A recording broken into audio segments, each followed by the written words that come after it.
नमस्कार दोस्तों, मैं मंजीत कुमार अपने YouTube चैनल कॉम्पिटिटिव जोन में आप सभी का स्वागत करता हूं। दोस्तों, आज के हम लोग इस वीडियो में आधुनिक भारत का 7वां लेक्चर पढ़ने वाले हैं। इस वीडियो में हम लोग यूरोपीय कंपनियों के आगमन के बारे में पढ़ेंगे। तो सबसे पहले तो हम लोग ये जानते हैं कि आखिर यूरोपीय कंपनियों का भारत में आगमन क्यों हुआ। ठीक है, तो देखिए इसके पीछे कहानी है कि 1453 ईस्वी में जब कस्तुनतुनिया का पतन हुआ तो यूरोप जाने वाले जो स्थल मार्ग था उस पर जो है तुर्कों का अधिकार हो गया। तो तुर्कों के अधिकार हो जाने के कारण स्थल मार्ग अवरुद्ध हो गया।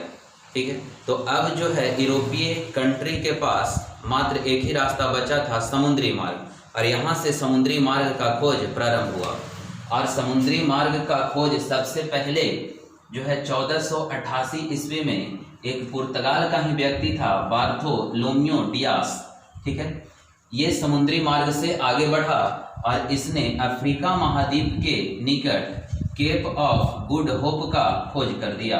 ठीक है, इस बात को ध्यान दीजिएगा, केप ऑफ गुड होप का खोज किसने किया? तो बार्थोलोम्यो डियास ने किया। कब किया? 1488 ईस्वी में किया। ठीक है, इसके बाद जो है 1492 ईस्वी में एक इटली का व्यक्ति था जिसका नाम था कोलंबस। ये निकला भारत के खोज में, लेकिन रास्ता भटक जाने के कारण इसने अमेरिका का खोज कर दिया। तो 1492 ईस्वी में कोलंबस ने अमेरिका का खोज किया। निकला था भारत का खोज करने, लेकिन खोज किसका कर दिया? खोज कर दिया अमेरिका का। ठीक है, इस बात को ध्यान दीजिएगा। अब यहाँ से आता है 1498 में, निकला था 1497 ईस्वी में वास्को डी गामा। ठीक है, लेकिन यह भारत पहुंचा कब? 1498 ईस्वी में। सीधा क्वेश्चन आता है कि भारत का खोज किसने किया? तो वास्को डी गामा ने किया। कब किया? 1498। यह प्रथम पुर्तगाली कौन था जो भारत आया? तो 1498 में कौन आया था? Vasco D gamma. कहाँ आया था? तो यह कालीकट बंदरगाह आया था, कालीकट बंदरगाह। और यहाँ का शासक कौन था? जमोरिन था। ठीक है, याद रखिएगा, जमोरिन ने इसका भव्य स्वागत किया। ठीक है, ये पहले पहुंचा था, यानी केप ऑफ गुड होप पहुंचा था, लेकिन एक गुजराती पथ प्रदर्शक था जिसका नाम था अब्दुल मनिक, वही जो है इसको वास्को डी गामा को कहाँ लेकर आया? कालीकट बंदरगाह लेकर आया। ठीक है, इसके बाद दूसरा पुर्तगाली कौन था? तो दूसरा पुर्तगाली आने वाला भारत कौन था? तो 1500 में आया था अल्वेयस कैब्रल। कैब्रल के नाम से याद रखिएगा। और कैब्रल ने जो है ब्राजील का खोज किया है। कैब्रल ने किसका खोज किया है? ब्राजील का खोज किया। इस बात को याद रखिएगा। वास्को डी गामा पुनः भारत कब आया? तो 1502 ईस्वी में वास्को डी गामा पुनः भारत आया। पुर्तगालियों का पहला फैक्ट्री 1503 ईस्वी में कोचीन में खुला। ध्यान दीजिएगा, इसको बहुत इंपॉर्टेंट पूछता है हमेशा। पुर्तगालियों का पहला फैक्ट्री कहाँ खुला? कोचीन में। कब खुला? 1503 में। ठीक है, तो पुर्तगाल की राजधानी कहाँ है? तो पुर्तगाल की राजधानी लिस्बन है। इस बात को भी ध्यान दीजिएगा। और पुर्तगाल का जो करेंसी है वो यूरो है। यूरोपीय कंपनियों का आगमन कैसे कैसे हुआ इसके बारे में भी थोड़ा चर्चा कर देते हैं। सबसे पहले आया पुर्तगाली, इसके बाद डच आए, और इसके बाद अंग्रेज, और अंग्रेज के बाद कौन आए? डेनिश आए, और सबसे अंत में फ्रांसीसी आए। ठीक है, सबसे अंत में कौन आए? फ्रांसीसी। पुर्तगाली सबसे पहले आए और सबसे बाद में गए, क्योंकि आपको पता होगा कि गोवा, दमन और दीप पर किसका अधिकार था? पुर्तगालियों का। और गोवा 1961 ईस्वी में भारत का अंग बना। यानी ये 1498 ईस्वी में पुर्तगाली आए और 1961 ईस्वी में, ठीक है, वापस गए। तो 1961 ईस्वी में गोवा भारत का अंग बना, लेकिन राजधानी का दर्जा 1987 ईस्वी में गोवा को दिया गया। ठीक है, इस बात को ध्यान दीजिएगा। तो यहाँ पे है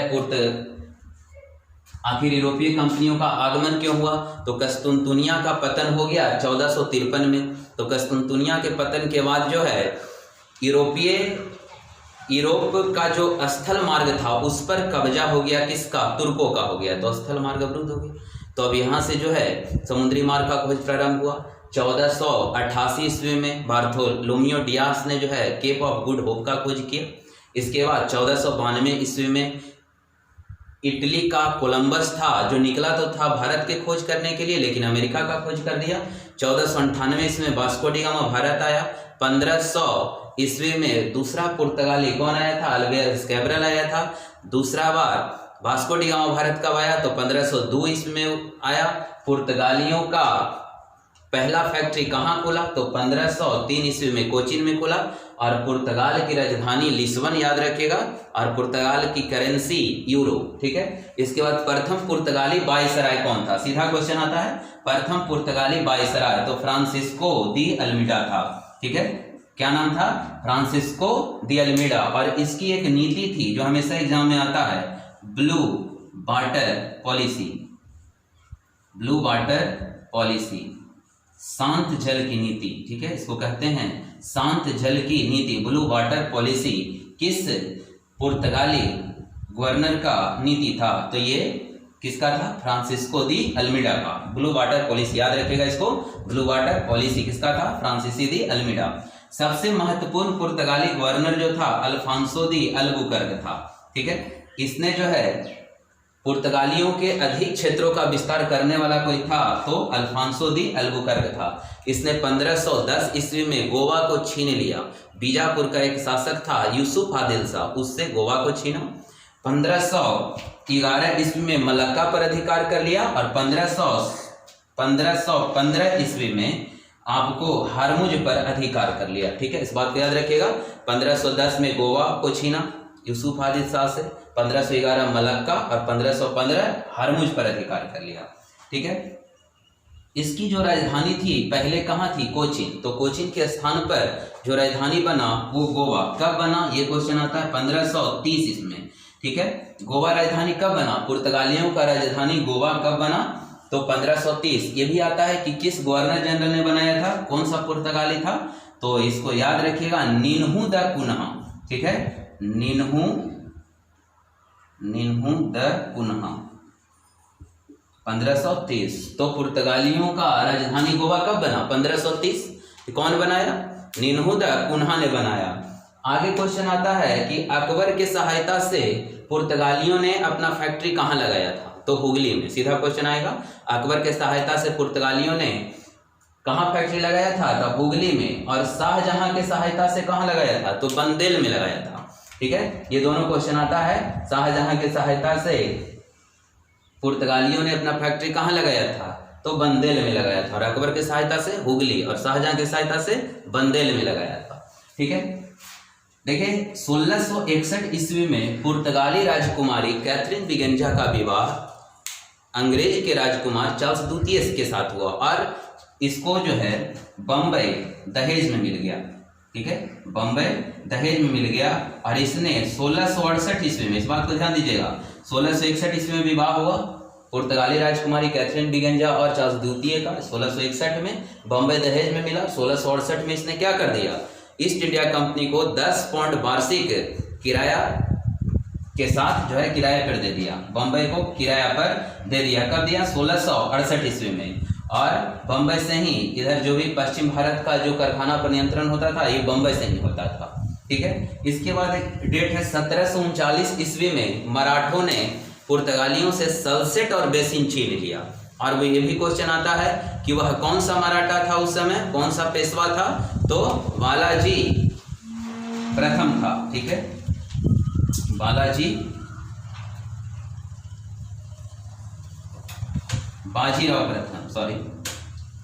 बाजीराव प्रथम। याद रखिएगा कि वह कौन सा मराठा था जिसने पुर्तगालियों से सल्सेट और बेसिन छीन लिया था। तो वो कौन था? बालाजी प्रथम था। ठीक है, बाजीराव प्रथम था। ठीक है, तो 1739 ईस्वी में छीन लिया था। देखिए क्वेश्चन और आता है कि संत जेवियर। ठीक है, संत जेवियर का नाम सुने होंगे। संत जेवियर किसके शासनकाल में आया था? तो अल्फांसो डिसूजा। ठीक है, ये भी एक पुर्तगाली गवर्नर था, अल्फांसो दी डिसूजा।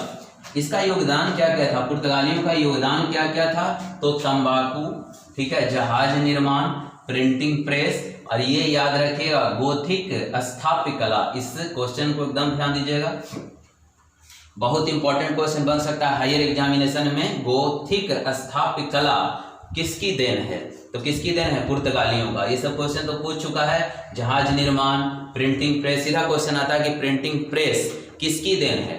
तो पुर्तगालियों का दिन है। फिर देखिए आपको मध्य एशिया से इसने तंबाकू, आलू और मक्का लेकर आया था। इस बात को भी ध्यान दीजिएगा कि मध्य एशिया से क्या क्या लेकर आया था, तंबाकू, मक्का और आलू।